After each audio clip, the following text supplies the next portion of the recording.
Welcome back students. तो हम पढ़ेंगे आज Hind Swaraj chapter number 8 the condition of India. Clear? Okay, so शुरू करने से पहले आपको कुछ इंफॉर्मेशन देना चाहती हूँ मैं। बीए थर्ड ईयर के जितने भी स्टूडेंट्स हैं, देयर आर 6 यूनिवर्सिटीज के नोट्स हमारे पास अवेलेबल हैं।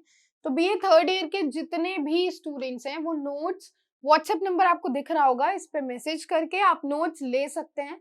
क्लासेस चल रही हैं, लेकिन क्लासेस को चलते हुए काफी टाइम हो गया है, मतलब अब क्लासेस ऑलमोस्ट एंड होने वाली हैं। ठीक है, कई कोर्सेज, कई सिलेबस कंप्लीट हो चुके हैं, कुछ बचे हैं जो कि हो जाएंगे कुछ दिनों में कंप्लीट। सो क्लास लेने का तो कोई फायदा नहीं है, बट आप नोट्स ले सकते हो। ठीक है, तो व्हाट्सएप नंबर पे मैसेज करके नोट्स ले लीजिए। और जो बच्चे नए हैं, आपके सिलेबस की कई सारी वीडियोस हैं, कुछ मेन वीडियोस हैं स्पेशली जो शूट हो चुकी हैं, अपलोड हो चुकी हैं।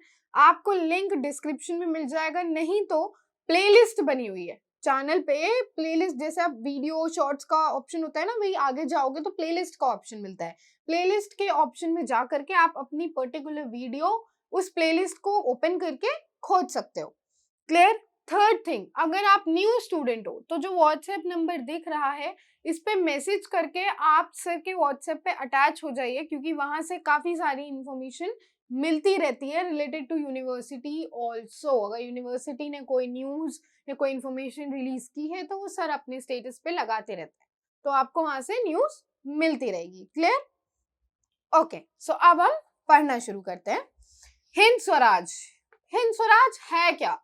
हिंद स्वराज गांधी जी ने लिखा है। ठीक है, गांधी जी का लिखा हुआ टेक्स्ट है बेसिकली, और ये उन्होंने 1909 में लिखा था, नवंबर में, जब वो इंग्लैंड से साउथ अफ्रीका वापस लौट रहे थे। उस दौरान उन्होंने ये लिखा था। ये टेक्स्ट बेसिकली गुजराती में है। अगर हम ओरिजिनल टेक्स्ट की बात करें तो वो गुजराती में है। ठीक है, बट इसको ट्रांसलेट किया गया बाद में हिंदी में एंड इंग्लिश में। ठीक है, दोनों ही लैंग्वेज में ट्रांसलेट किया गया है इसको। अराउंड 30,000 वर्ड्स है इसमें। Okay, clear? बाकी जब 1900 एंड समथिंग में जब इसको पब्लिश होना था, इसको उसमें ना बैन लगा दिया गया था, इस पे बैन लगा दिया गया था। तो ये इसका जो इस पे जो बैन लगा था वो दिसंबर में हटता है। तो जब दिसंबर में इस पे जो बैन लगाया गया था वो हटता है, उसके बाद नवजीवन प्रेस नाम से एक प्रेस हुआ करती थी उस टाइम पे, वो प्रेस फर्स्ट टाइम इसको पब्लिश करती है। Clear? Rest of the information आपको इधर दिख रही होगी। ठीक है, ये रेस्ट ऑफ द इंफॉर्मेशन है। अगर आपको और एक्स्ट्रा इंफॉर्मेशन चाहिए तो ये है, आप इधर से पढ़ लीजिएगा। Okay, coming to our text, शुरू करते हैं चैप्टर नंबर 8। हाँ, एक और चीज, अभी हम चैप्टर नंबर 8 पढ़ रहे हैं, आपके सिलेबस में 2 और चैप्टर हैं इसके, तो उसकी 2 वीडियोस और आएंगी। यानी हिंद स्वराज टोटली मैं 3 पार्ट्स में पढ़ाऊंगी। ये फर्स्ट पार्ट है, ये इसमें चैप्टर नंबर 8 पढ़ेंगे हम। देन सेकंड पार्ट आएगा जिसमें हम जो चैप्टर आपके में लगा हुआ है दूसरा उसे पढ़ेंगे। देन थर्ड चैप्टर जो लगा हुआ है आपके सिलेबस में वो हम थर्ड पार्ट में पढ़ेंगे, एंड ऐसे ही लाइन बाय लाइन पढ़ेंगे। क्लियर? ओके, चलिए हम पढ़ना शुरू करते हैं। Chapter number 8, the condition of India. Reader, I now understand why the English hold India. तो क्वेश्चन सबसे पहले ये राइज होता है कि रीडर कौन है। बेसिकली ऐसे तो हमें समझ में आ रहा है, रीडर एडिटर नॉर्मली लिखा हुआ है, बट अगर हम सिंबॉलिक वे में बात करें तो यहाँ पे जो रीडर है ना वो हम सारे कंट्री के लोग हैं, हम सारे लोग हैं। ठीक है, और जो एडिटर है वो खुद कौन है? गांधी जी हैं। क्लियर? ये सिंबॉलिक मीनिंग है रीडर और एडिटर की। I now understand why the English hold India. Reader जो होता है वो कहता है कि अब मुझे समझ में आया कि इंग्लिश पीपल हमारे ऊपर रूल क्यों कर रहे हैं। Why English hold India means English क्यों रूल, ब्रिटिश क्यों रूल कर रहे हैं हमारे ऊपर। I should like to know your views about the condition of our country. मुझे तो ये चीज अब क्लियर हुई है कहीं ना कहीं, पर मैं आपसे अपनी कंट्री की कंडीशन के बारे में जानना चाहता हूँ कि आपके क्या व्यूज हैं। तो एडिटर गांधी जी कहते हैं, it is a sad condition. बहुत ही दुखद कंडीशन है इस वक्त हमारे कंट्री की। In thinking of it my eyes water and my throat gets parched. अगर मैं इसकी कंडीशन को सोचूं ना, तो उसको सोचते हुए मेरे आंखों का पानी और मेरा गला सूख जाता है। इतनी बुरी कंडीशन में है हमारी country. I have grave doubts whether I shall be able sufficiently to explain what is in my heart। और मुझे इस चीज पे डाउट हो रहा है कि मेरे दिल में जो है, क्या मैं वो क्लियरली कह पाऊंगा, या क्या मैं उसको अच्छे से जैसे एक्सप्लेन किया जाना चाहिए, क्या मैं उसको एक्सप्लेन कर पाऊंगा। It is my deliberate opinion that India is being ground down, not under the English heel, but under that of modern civilization। ये मेरा एक डेलिबरेट ओपिनियन है, ये एक मेरा एक स्ट्रॉन्ग ओपिनियन है कि हमारी जो कंट्री है उसको दबाया जा रहा है। और क्या लिखा है, not under the English heels, यानी कि ब्रिटिश अपने पैरों के नीचे नहीं दबा रहे हैं। मतलब वो तो जो हो रहा है वो तो एक अलग ही कंडीशन है, लेकिन जो एक मॉडर्न सिविलाइजेशन की तरफ हम बढ़ रहे हैं ना, ये कहीं ना कहीं हमारी कंट्री को और ज्यादा डाउन कर रहा है। ठीक है, क्यों? देखो अभी हम लोगों ने, क्योंकि अभी क्या हो रहा है, अभी इंडिपेंडेंस के मोर देन 70 इयर्स हो रहे हैं, बट जिस टाइम पे ये लिखा गया है उस टाइम पे ऑलमोस्ट, मतलब समझ लो इंडिपेंडेंस हुआ ही था। ठीक है, हमारा जो कंट्री है वो इंडिपेंडेंट हुआ ही था। तो उस टाइम पे जितनी भी जो पुराने रिवाज थे वो सब हट रहे थे और नई नई चीजें इंट्रोड्यूस की जा रही थी। तो जब कोई चीज बहुत टाइम से चलती आ रही है, बहुत टाइम मतलब बहुत टाइम, फ्रॉम डिकेड्स जो चीज चलती आ रही है, और फिर अगर आप उसको उसमें चेंज लाओगे तो जाहिर सी बात है कि प्रॉब्लम होगी ही होगी, वो गैप होगा ही होगा, वो ऑब्वियस है होना ना। तो उसी चीज के लिए कह रहे हैं कि जो मॉडर्न सिविलाइजेशन की तरफ हमारी कंट्री बढ़ रही है ये ज्यादा प्रॉब्लमेटिक है। It is groaning under the monster's terrible weight। ठीक है, it is groaning pain, groaning मतलब पेन, बहुत ही सीवियर पेन। तो क्या कह रही है, क्या कह रहे हैं, इट जो है वो कंट्री के लिए है। It is groaning under the monsters terrible weight. Monsters terrible weight यहाँ पे किसको कहा गया है, उन्हीं मॉडर्न सिविलाइजेशन के लिए जो चीजें हम अपना रहे थे उन्हीं को बोला गया है।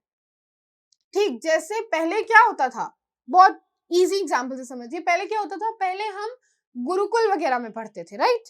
बट जब से ब्रिटिश ने रूल किया है हमारे ऊपर और जब से उन्होंने अपना एजुकेशन सिस्टम यहाँ पे स्टार्ट किया है, तो हमारी जो गुरुकुल वाली पढ़ाई थी वो खत्म हुई ना, और हम इस तरीके के एजुकेशन की तरफ बढ़े, राइट। सो यहाँ पे जो मॉन्स्टर्स टेरिबल वेट है वो बेसिकली इन्हीं आइडियाज को बोला गया है जो ब्रिटिश के थ्रू इंट्रोड्यूस किए जा रहे थे मॉडर्न सिविलाइजेशन को लाने के लिए। ठीक है, तो हम वो यही कह रहे हैं कि हमारी जो कंट्री है वो इस आइडियाज के अंदर बहुत ज्यादा पेन में है। क्यों? क्योंकि वो अपनी जो रियलिटी है, उसकी जो रूट्स है, वो उसको पीछे छोड़ रही है, अब वो उसको पीछे छोड़ रही है। There is yet time to escape it, हमारे पास अभी भी वक्त है कि हम इससे बाहर निकल सकें, but every day makes it more and more difficult. लेकिन हाँ, हर दिन ये और ज्यादा कठिन होता जा रहा है इस चीज से बाहर निकलना।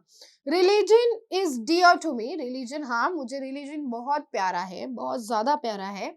And my first complaint is that India is becoming irreligious. और मेरी जो सबसे पहली कंप्लेन है इंडिया से वो ये है कि इंडिया जो है वो इररिलीजियस बन रहा है।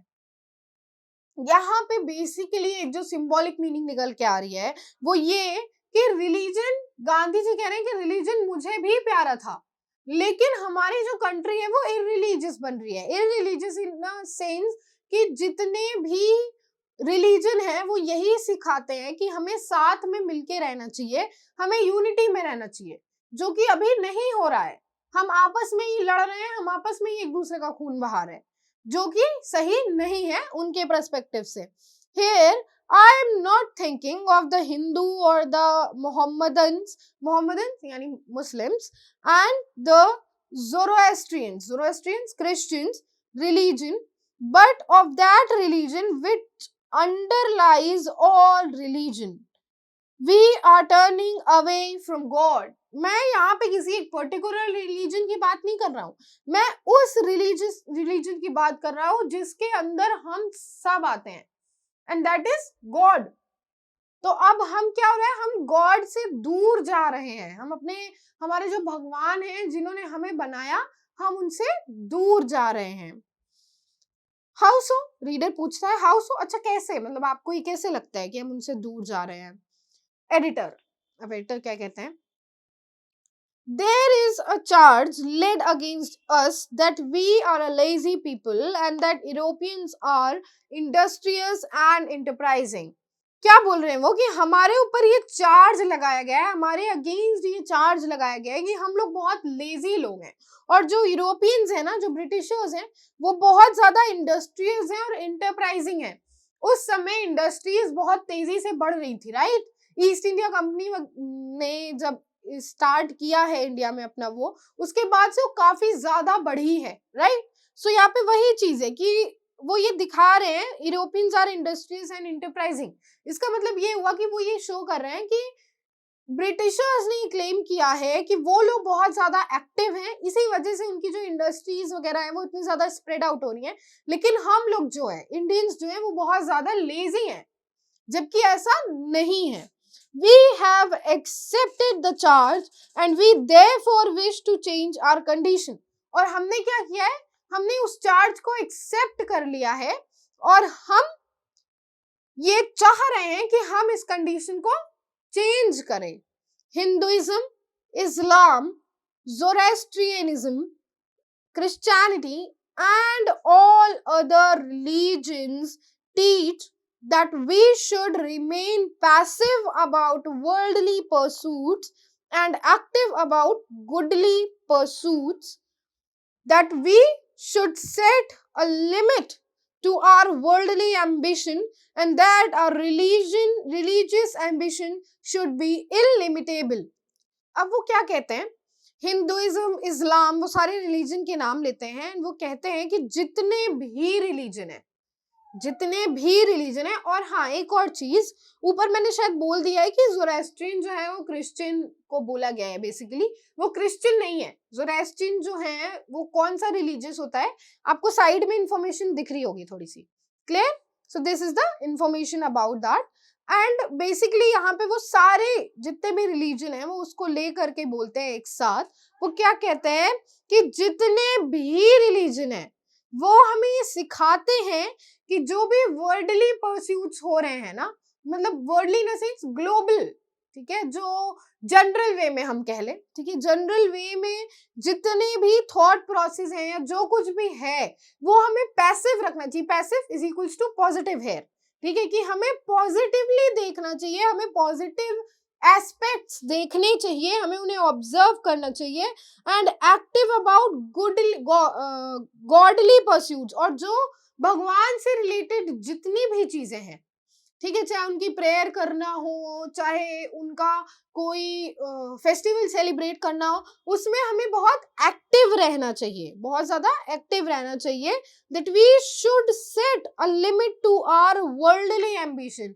और जो हमारे वर्ल्डली एम्बिशन है ना, वर्ल्डली एम्बिशन है रिफर्स टू जितनी भी मोह माया की चीजें होती हैं, ठीक है, उन पे हमें लिमिट रखना चाहिए, उन पे हमें लिमिट रखना चाहिए, and that are religious ambition. और जो हमारा एक रिलीजियस एम्बिशन है, religious ambition is equals to easy language में अगर हम समझे तो स्पिरिचुअलिटी। जो स्पिरिचुअलिटी है उसको हमें इनलिमिटेबल रखना चाहिए। Illimitable means with no end, जिसका कभी एंड ही ना हो, जिसपे कभी लिमिट ही ना लगाई जा सके। Our activity should be directed into the later channel। हमारी जो एक्टिविटीज हैं वो हमें चैनलाइज करके रखना चाहिए, वो हमें एक ऑर्डर में रखना चाहिए, ठीक है। Reader, you seem to be encouraging religious charlatanism. Many a cheat has, by talking in a similar strain, led the people astray। अब जो रीडर होता है वो क्या कहता है कि आपकी बातें सुन के ऐसा लग रहा है कि आप जो रिलीजियस डिसऑनेस्टी है आप उसको बढ़ावा दे रहे हैं, or many a cheat has by talking in a similar strain led the people astray. और ऐसे ही बहुत सारे लोग हैं, ठीक, बिकॉज वो भी क्या है, वो साधु संत टाइप साउंड कर रहे हैं ना इस समय। तो उसी पे रीडर क्वेश्चन करता है कि आप, ऐसा लग रहा है कि आप जो रिलीजियस एक डिसऑनेस्टी है आप उसको बढ़ावा दे रहे हैं, और बहुत से ऐसे लोग हैं जो ये करते हैं जिससे हमारे जो लोग हैं वो मूर्ख बनते हैं। ठीक है, वो उनकी बातें सुनते हैं, उनको लगता है कि हाँ ठीक है बहुत अच्छा है और बहुत अच्छा भाषण दे रहे हैं, ठीक है, उनका जो पाथ होता है वो गलत हो जाता है, वो रॉन्ग रिलीजियस नॉलेज को अपने अंदर एब्जॉर्ब कर लेते हैं। ठीक है, यहाँ से वो ये कहने की कोशिश कर रहे हैं। तो एडिटर क्या रिप्लाई देता है इस पे, देते हैं, you are bringing an unlawful charge against religion. और वो कहते हैं, एडिटर कहते हैं कि तुम जो है एक अनलॉफुल चार्ज लगा रहे हो किस पे, रिलीजन पे। अनलॉफुल यानी जिसका कोई अस्तित्व नहीं है, तुम एक ऐसा चार्ज लगा रहे हो। Humbug there undoubtedly is about all religion, यानी कि जो एक फॉल्स बिलीव है, ठीक है, वो ऑलमोस्ट हर रिलीजन में है। ऐसा कोई रिलीजन नहीं है जिसपे फॉल्स बिलीव नहीं हो। And yes this is true, her religion का अपना एक फॉल्स बिलीव है, ठीक है, जो कि हमें लगता है कि सच है बट अल्टीमेटली वो सच होता नहीं है। Where there is light, there is also shadow. जहां पे रोशनी होगी जाहिर सी बात है कि वहां पे परछाई भी होगी ही होगी। ये जनरल वे में बात की गई है, साइंटिफिकली मत चले जाना, ठीक है। तो जहां पे लाइट है वहां पे शेडो होगी ही होगी, वैसे ही जहां पे गुड होता है वहां पे बैड होगा ही होगा।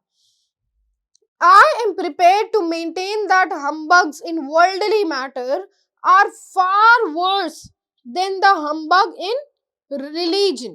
अब वो कह रहे हैं कि अगर मुझसे बोला जाए तो मैं इस चीज से प्रिपेयर हूं, इस चीज के लिए, और मैं इस चीज से पीछे नहीं हटूंगा कि वर्ल्डली मैटर में जो एक डिसबिलीव या कह लो जो एक फॉल्स बिलीव है उसकी अगर हम बात करें तो उसके कंपैरिजन में तो रिलीजन या कह लो रिलीजियस हम्बग, फॉल्स बिलीव होना सही है। ठीक है, क्यों? क्योंकि अगर हम वर्ल्डली मैटर की बात करें और अगर आप वर्ल्डली मैटर में कोई अपना फॉल्स बिलीव रख रहे हो तो वो ग्लोबली इफेक्ट करता है और बहुत ज्यादा करता है। रिलीजियस बिलीव है, ठीक है, आप एक तरीके से इनर बेसिस पे थोड़ा सा इधर उधर हो गए बट ग्लोबली अफेक्ट नहीं करेगा। क्यों? क्योंकि आप अपने रिलीजियस थॉट एक से शेयर करोगे, दो से करोगे, ठीक है, बट जब हम वर्ल्डली मैटर की बात करते हैं तो उसमें पूरी दुनिया ही आ जाती है। स्पेशली जो मेन पावरफुल कंट्रीज हुआ करते थे उस टाइम पे, जिनके एक ओपिनियन से भी इफेक्ट पड़ता था ग्लोबली, राइट। सो उनकी बात हो रही है वहां पे कि वहां पे फॉल्स बिलीव होने से अच्छा है कि हम रिलीजियस फॉल्स बिलीव रखें। बेसिकली रिलीजियस फॉल्स बिलीव भी अच्छा नहीं है, बट कंपेयर करें अगर हम दोनों को, जैसे कहते हैं ना कि अगर हम दो बुरी चीज को कंपेयर करें तो किस चीज में कम नुकसान होगा, फिर हम उसको अप्रोच करते हैं या वो चीज हम एक्सेप्ट करते हैं। तो सेम गोज है कि बुरी तो दोनों चीज है बट वर्ल्डली मैटर्स की अगर हम बात करें तो वो ज्यादा बेकार है। The humbug of civilization that I am endeavoring to show to you is not to be found in religion. और जो false belief civilization में हो रहा है, जो मैं तुम्हें दिखाना चाह रहा हूं, वो religious पे rely नहीं करता है, religious होने पे rely नहीं करता है, religion पे rely नहीं करता है वो। ठीक है, मैं तुम्हें religion explain कर रहा हूँ कि religion में क्या क्या हो रहा है, not because I am talking here about religion, because मैं ये दिखाना चाह रहा हूं कि पहले कैसा था और अब कैसा हो रहा है because of civilization, modern civilization. वो इस चीज को क्लियर करते हैं। अब रीडर जो है वो वापस से पूछता है, how can you say that, आप ये कैसे कह सकते हैं, in the name of religion Hindus and Mohammedans यानी कि जो प्रॉफिट को फॉलो करते हैं Muslims, fought against one another. For the same cause, Christians fought against Christians. Thousands of innocent men have been murdered. thousands have been burned and tortured in its name. Surely this is much worse than any civilization. अब reader जो होता है पूछता है कि आप ये कैसे कह सकते हैं, हिंदू और मुस्लिम के अभी तक कितने झगड़े हुए हैं रिलीजन के बेसिस पे, ठीक है, क्रिश्चियंस अपने क्रिश्चियन से ही लड़ते हैं इसी सेम रिलीजन के बेसिस पे, कितने लोग हैं जिनका मर्डर किया गया है, कितने लोग रिलीजन के नाम पे जिंदा जलाए गए हैं, कितने लोग जो है वो टॉर्चर किए गए हैं इसी रिलीजन के बारे में, इसी रिलीजन के बेसिस पे, रिलीजन को लेकर के। तो आप ये कैसे कह सकते हैं कि रिलीजन डिसबिलीव होना या फॉल्स बिलीव होना किसी भी सिविलाइजेशन से अच्छा है? मुझे तो ये लगता है कि श्योरली किसी भी सिविलाइजेशन से बुरा है, बेकार है, worse highest degree of being bad. Clear? Editor, I certainly submit that the above hardships are far more bearable than those of civilization. हाँ, मैं इस बात को मानता हूँ कि जो तुम लोगों ने ऊपर हार्डशिप्स बताई, जो इतनी बुरी और इतनी दर्दनाक इंसिडेंट्स हुए हैं जो तुमने बताए, वो ज्यादा बेयरेबल हैं अगर हम सिविलाइजेशन की बात करें तो। बेयरेबल यानी पेनफुल, ठीक है, यहाँ पे बेयरेबल पॉजिटिव सेंस में नहीं यूज हुआ है, यहाँ पे बेयरेबल का मतलब होता है कि पेनफुल, ठीक है, वो ज्यादा पेनफुल है सिविलाइजेशन से, मैं इस बात को मानता हूँ। Everybody understands that the cruelties you have named are not part of religion, although they have been practiced in its name. Therefore, there is no aftermath of these cruelties. अब वो ये कहते हैं कि ये सब लोग समझते हैं कि जिन क्रुएलिटीज की तुमने बात करी वो रिलीजन में मेंशन नहीं है, बल्कि वो हम लोग रिलीजन के नेम पे करते हैं, और इसका अगर हम सही मायने में देखें तो कोई सॉल्यूशन भी नहीं है, इन क्रुएलिटीज का कोई सॉल्यूशन नहीं है, तब तक नहीं है क्योंकि जब तक हम खुद नहीं समझते, क्योंकि ये हमारा थॉट है ना कि हम रिलीजन के बेसिस पे ऐसा कर रहे हैं, हमारे रिलीजन ने ये थोड़े बोला है कि तुम ऐसा करो जा करके, ठीक है, वो चीज ये बोल रहे हैं। They will always happen as long as there are to be found ignorant and crudeless people. ये तब तक होता रहेगा जब तक हमें ignorant और crudeless यानी cruel people मिलते रहेंगे, यानी इस धरती पे जब तक ऐसे लोग रहेंगे तब तक ये इंसिडेंट कहीं ना कहीं होते ही रहेंगे, इनसे कोई नहीं बचा सकता। Its deadly effect is that people come under its scorching flames believing it to be all good. और इसका जो सबसे बुरा, डेडली यानी सबसे बुरा इफेक्ट है वो ये है कि लोग इसकी स्कॉर्चिंग फ्लेम्स, जलती हुई फ्लेम्स, कि लोग इसकी जो जलती हुई फ्लेम है उसके अंदर आ जाते हैं, यानी कि लोग भी इससे बहुत ज्यादा इफेक्ट हो जाते हैं, वो भी बहुत ज्यादा एग्रेसिव हो जाते हैं, और फिर वो ये समझने लगते हैं कि हाँ ये करना सही है, एग्रेसिव होना, वॉयलेंट होना रिलीजन के नेम पे ये, या रिलीजन के लिए ये सही है, जबकि ये सही नहीं है। They become utterly irreligious and in reality derive little advantage from the world. और वो बहुत ज्यादा irreligious हो जाते हैं ये सब करते करते, और फिर रियलिटी में क्या होता है कि वो जो वर्ल्ड होता है, जो मतलब जो दुनिया है, derive little advantage from the world, वो दुनिया से एडवांटेज लेने लगते हैं, ठीक है, यानी रिलीजियस के ही बेसिस पे वो सेल्फिश हो जाते हैं, बेसिकली ये मीनिंग है यहाँ पे। Civilization is like a mouse gnawing while it is soothing us. Religious जो है वो एक माउस की तरह है, जो कि पेनफुल तो होता है लेकिन देखने में अच्छा भी लगता है, क्यूट सा लगता है, छोटू सा, ठीक है, कुछ लोग को लगता है। सो यहाँ पे वो वही बात करें कि वो एक इसी तरह माउस की तरह, जो देखने में तो हाँ ठीक है बहुत अच्छा लगता है, बट अंदर ही अंदर वो बहुत ज्यादा पेनफुल होता है। पेनफुल कैसे होता है? माउस है, चूहा है, उसने आपके कपड़े कुतर दिए, तो क्या वो अच्छा होगा? नहीं अच्छा होगा ना, मतलब वो फिर आप गुस्सा करोगे ना, गुस्सा आएगी। So that is what it is saying, civilization उसी चूहे की तरह है, देखने में तो बहुत अच्छा लगता है, बट कहीं ना कहीं ये अंदर ही अंदर हमारे जो इंडिया के जो मेन रूट्स हैं, ठीक है, हमारे जो मेन कल्चर है उनको ये कुतरता जाता है, खत्म करता जाता है. When its full effect is realized, we shall see that religious superstitions is harmless compared to that of modern civilization. और जब इसका सही इफेक्ट हमें रियलाइज होगा, या जब हम इसका पूरा इफेक्ट हमें रियलाइज होगा, तब हम ये देख पाएंगे कि ये जो रिलीजियस सुपरस्टिशंस हैं उनसे ज्यादा हार्मफुल है modern civilization. I am not pleading for a continuance of religious superstitions. वो क्लियर करते हैं कि अब मेरा कहने का मतलब ये नहीं है कि आप किसी रिलीजियस डिसबिलीफ को कंटिन्यू रखो, नहीं, मैं ये नहीं कह रहा, मैं बस कंपेयर करके समझाना चाह रहा हूँ. We shall certainly fight them tooth and nail. यानी कि हाँ, हमें पूरी पावर के साथ, टूथ एंड नेल, पूरी पावर के साथ इनसे लड़ना चाहिए. But we can never do so by disregarding religion. लेकिन रिलीजन को डिसरिगार्ड करके, इग्नोर करके हम ये कभी नहीं कर पाएंगे. We can only do so, हम ये तभी कर पाएंगे by appreciating and conserving the letter.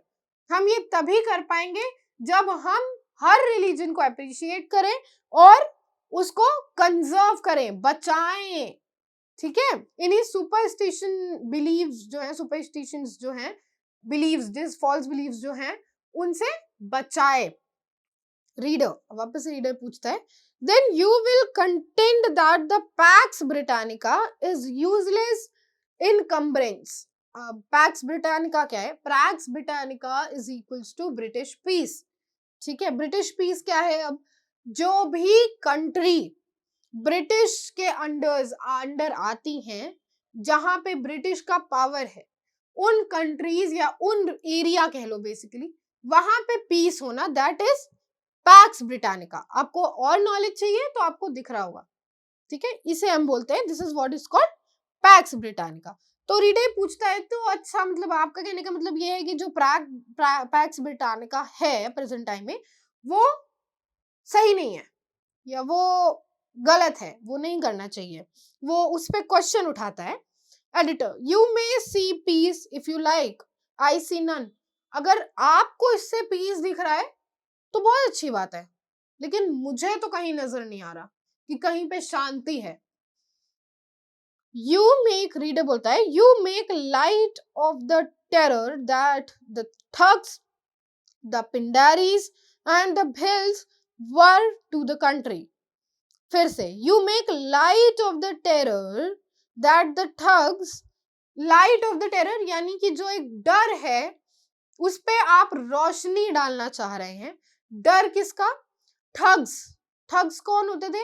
ऐसे लोग जो दूसरे लोगों को मार देते थे. अब जैसे ठग्स और पिंडारीज होते थे ना, इसी तरीके से भिल्स भी होते थे. Clear?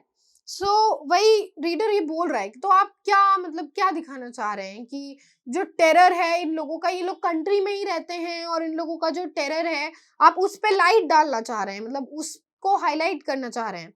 Editor, if you give the matter some thought, you will see that the terror was by no means such a mighty thing. अब वो ये बोलते हैं कि अगर तुम ये जो मैटर है जो तुमने अभी बोला है, अगर तुम इस पे कुछ थोड़ा सोचो तो तुम ये देखोगे कि टेरर जो है वो बहुत ज्यादा माइटी थिंग है, बहुत ज्यादा अच्छी चीज नहीं है. यानी किसी चीज का डर होना आपके अंदर वो बहुत ज्यादा अच्छी चीज नहीं है. If it had been a very substantial thing, the other people would have died away before the English advent. अगर ये इतनी ही ज्यादा substantial thing थी, मतलब ये जो भी इन्वेशन हुए हैं ब्रिटिश के पहले, अगर ये इतने ही ज्यादा स्ट्रॉन्ग थे तो हमारे जो लोग थे ना वो खत्म हो जाने चाहिए थे ब्रिटिश के आने के या ब्रिटिश के रूल करने के पहले ही. Moreover, the present peace is only nominal. जो अभी प्रेजेंट टाइम का जो पीस है वो सिर्फ और सिर्फ नॉमिनल है, यानी कि वो कुछ ही पार्ट में है.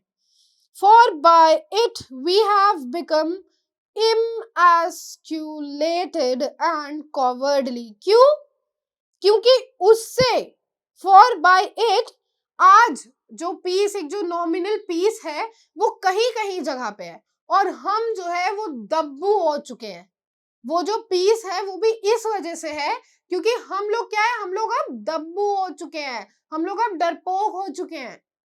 हम लोग, वो लोग जो खुल के बोलना चाहते थे, जानते थे, जो लड़ते थे सामने आके फोर फ्रंट पे, हम लोग अब शांत हो चुके हैं, हम लोग अब हर चीज को सहते जाते हैं, इसलिए वो पीस है और वो भी कुछ ही जगह पे है। We are not to assume that the English have changed the nature of the Pindaris and the Bhils. हम इस चीज को एज्यूम ही नहीं कर पा रहे हैं कि जो ब्रिटिशर्स हैं उन्होंने पिंडारीज और भिल्स का जो नेचर होता था उसे चेंज कर दिया है। वही कि वो मॉडर्न सिविलाइजेशन ले आए हैं, जिसकी वजह से जो उनके रूट्स थे, जो वो ओरिजिनली हुआ करते थे, वो कहीं खत्म हो गया है। It is therefore better to suffer the Pindari peril than that someone else should protect us from it and thus render us effeminate. अब वो क्या कहते हैं कि it is therefore, और इसी वजह से ये बेहतर है कि जो इनका बदलाव है हम उसको झेल लें, then that someone else should protect us from it, हम उसको झेल लें ताकि कोई और हमें आकर के प्रोटेक्ट करे। उससे ये बेहतर होगा कि हम वापस से उस चीज पे एनालिसिस करें कि आखिर कहाँ पे आई है कमी। समझ रहे हो ना? बिकॉज ऊपर उन्होंने बताया ना कि पिंडारी जो होते थे उनका जो नेचर था वही बदल के रख दिया पूरी तरीके से। सो वही वो कह रहे हैं कि इन पिंडारीज को सफर करना ज्यादा, मतलब इनको फेस करना ज्यादा सही है इससे कि कोई और आके हमें प्रोटेक्ट करे। वो तो हमारे लिए और ज्यादा शर्मिंदगी वाली बात होगी। I should prefer to be killed by the arrow of Bhil than to seek unnamely protection. अगर कोई भिल आकर के मुझे एरो मार देता है वो मेरे लिए ज्यादा अच्छा होगा इस बात से कि जिसको मैं जानता नहीं हूं, कोई अननोन आकर के, और वो बाहर का लोग इंसान आकर के वो मुझे प्रोटेक्ट करे, उससे तो अच्छा होगा कि कोई भिल आकर के मुझे मार दे। Clear? India without such protection was an India full of valor, और ऐसे प्रोटेक्शन के बगैर इंडिया जो है वो वेलर से भरी हुई थी।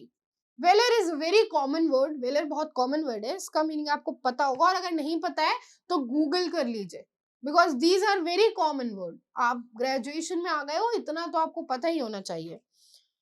McClay betrayed, McClay historical name है, ठीक है। Macaulay betrayed gross ignorance when he labeled Indians as being practically coward. Macaulay का पूरा एक सिनेरियो है, अगर आपको उस इंसिडेंट के बारे में पता हो तो। वही वो कह रहे हैं गांधी जी कि McClay betrayed gross ignorance. McClay ने हमारी जो एक पावर है, हमारी जो इनर पावर है हमारी कंट्री की, उसको पूरी तरीके से इग्नोर कर दिया था जब उन्होंने ये लेबल किया था कि इंडियंस जो है वो डरपोक होते हैं। They never married the charge, उन्होंने कभी भी इस चीज को मेरिट में ही नहीं लाया कि उन्होंने ये चार्ज किया है, उन्होंने ये एलिगेशन लगाए हैं, जबकि ऐसा है नहीं, ठीक है। Cowards living in a country inhabited by hardy mountaineers and infested by wolves and tigers must surely find an early grave. वो cowards, अब वो मतलब एक तरीके से टॉन्ट मार रहे हो, क्या कह रहे हैं? Cowards living in a country inhabited by hardy mountaineers, ठीक है। मैकले ने तो पूरे इंडिया को बोल दिया कि वो लोग कावर्ड है, डरपोक है, बट अब वो ये कह रहे हैं कि जो हमारी कंट्री में जो एक हार्डली माउंटेनियर्स हैं, ठीक है, जो पहाड़ चढ़ते हैं या जिन्होंने वूल्व्स और टाइगर्स की तरह लड़ा है, ठीक है, उनको दफन हो जाना चाहिए, उनको दफन हो जाना चाहिए। और अगर वो हैं तो हम कावर्डली कैसे हो सकते हैं? ठीक है। Have you ever visited our fields, क्या आपने कभी हमारी फील्ड्स पे जाके देखा है? फील्ड्स की बात क्यों कर रहे हैं वो?